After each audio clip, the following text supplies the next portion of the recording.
আসসালামু আলাইকুম। আপনি কি একজন এভারেজ স্টুডেন্ট বা আপনি কি একজন লোয়ার স্টুডেন্ট? আপনি কি চান আপনার রোল নাম্বারটাকে আরো এগিয়ে নিতে? তাহলে আমার এই ভিডিওটা আপনার জন্য খুবই গুরুত্বপূর্ণ। Let's begin. তো আমি আজকে যে কথাটা বলবো সেটা খুবই মনোযোগ এবং গুরুত্ব দিয়ে শুনবেন। ইনশাআল্লাহ এটা শোনার পরে আপনি যদি এটা কাজে লাগান, ইনশাআল্লাহ আমি আপনাকে এগুলোর বেনিফিট দিতে পারবো ইনশাআল্লাহ। Let's start that. অনেক মানুষ আছে, অলমোস্ট 90% পিপল যে এটা ফলো করে যে মেইন সাবজেক্ট যেটা ধরে math subject and science subject and English, এই তিনটেই পড়ে যে না এই তিনটা পড়ে আমি আমার এসএসসি ক্র্যাক করব, এইচএসসি ক্র্যাক করব বা বিএসসি বা বিভিন্ন ধরনের যে এক্সামগুলো আছে ওগুলো ক্র্যাক করে তারা প্ল্যান করে।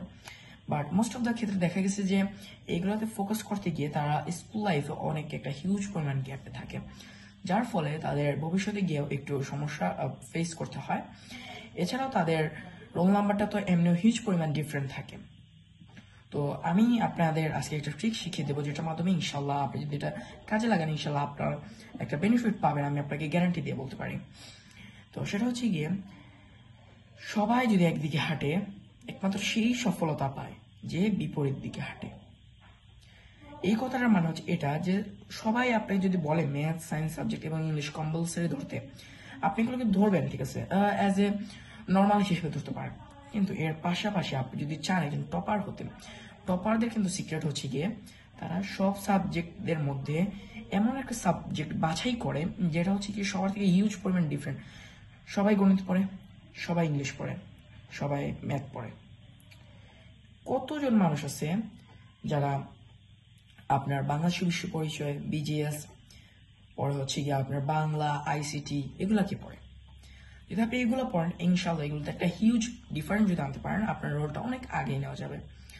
এই জন্য আমি বলবো যে আপনি যদি বাংলা, বিজিএস এগুলোর ক্ষেত্রে যদি একটু ফোকাস করেন, ওয়ান কাইন্ড অফ যে ম্যাথ, হ্যাঁ ম্যাথ আপনি কম্পালসারি ধরতে পারেন, ধরেও মানে ইসলাম এগুলোকেও বিভিন্ন কম্পালসারি হিসেবে ধরতে হবে। ইসলাম শিক্ষা আছে, পরে বিভিন্ন ধরনের যে সাবজেক্টগুলো আছে মানে আউটস্ট্যান্ডিং যেগুলো আপনি ধরেন যে না এগুলো নর্মাল পড়লে হয়ে যায়, এগুলো পড়ে পরীক্ষা দিলে হয়ে যাবে, অন্যগুলা জাস্ট মেইনলি কম্পালসারি ধরতে হয়। না আপনি যদি এগুলো ধরেন, এগুলো আপনার জন্য কিন্তু আরো একটা গেইন নিয়ে আসবে। আসলে এটা খুবই গুরুত্বপূর্ণ। তো আমি যেগুলো বলবো, আপনি বাংলার জন্য বাংলা সাবজেক্ট যদি আপনি একটা ধরেন যে বাংলায় আপনি সবার থেকে হিউজ পরিমাণ ডিফারেন্ট একটা মার্কস আনতে চান, তাহলে আমি বলবো যে বাংলার আপনি এমসিকিউ গুলো গাইড থেকে বেশি বেশি পড়বেন, আর সিকিউ যেগুলো আছে ওগুলো জাস্ট নর্মালি বই থেকে পড়লেই হবে।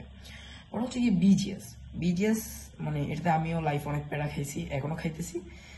তো এটা হচ্ছে কি বিজিএস এর সাল মানে মনে রাখা যায় না যে মানে মানে পড়তে পড়তে পড়তে পড়তে যে এত সালে গণঅভ্যুত্থান হয়েছিল 1966 সালে, আবার 6 দফা আন্দোলন, মানে এগুলো বিভিন্ন সাল মনে রাখার জন্য এগুলো একটা প্যারা হয়ে যায়। তো আমি এগুলোর জন্য বলবো যে আপনি একটা সালের জন্য একটা চার্ট বানাই নেবেন। ওই চার্টটা আপনি আপনার স্টাডি টেবল এ রাখবেন, মানে এমন একটা জায়গায় রাখবেন যেখানে আপনি মানে এটা ফেস টু ফেস সবসময় হন। ওই জায়গায় রাখলে কি হবে, আপনি যখন এটা দেখবেন আপনার মাইন্ডে সেট হয়ে যাবে এবং এটা সম্পর্কে আপনি মাইন্ডে একটা আইডিয়া করতে পারবেন। এছাড়াও রয়েছে হচ্ছে গিয়ে আপনার আইসিটি, আইসিটি কিন্তু একটা ইম্পর্টেন্ট বলা যায়। এটাতে যদি আপনি এমসিকিউ ভালো করতে পারেন, 30 আউট অফ 29, 28 এগুলো যদি আনতে পারেন, তাহলে মোস্ট অফ দ্য ক্ষেত্রে দেখা যাবে যে আপনি হিউজ পরিমাণ একটা ডিফারেন্ট আসতে পারতেছেন। তো আমি আমার ভিডিওটা এখানেই শেষ করবো, আর make sure you subscribe it. By.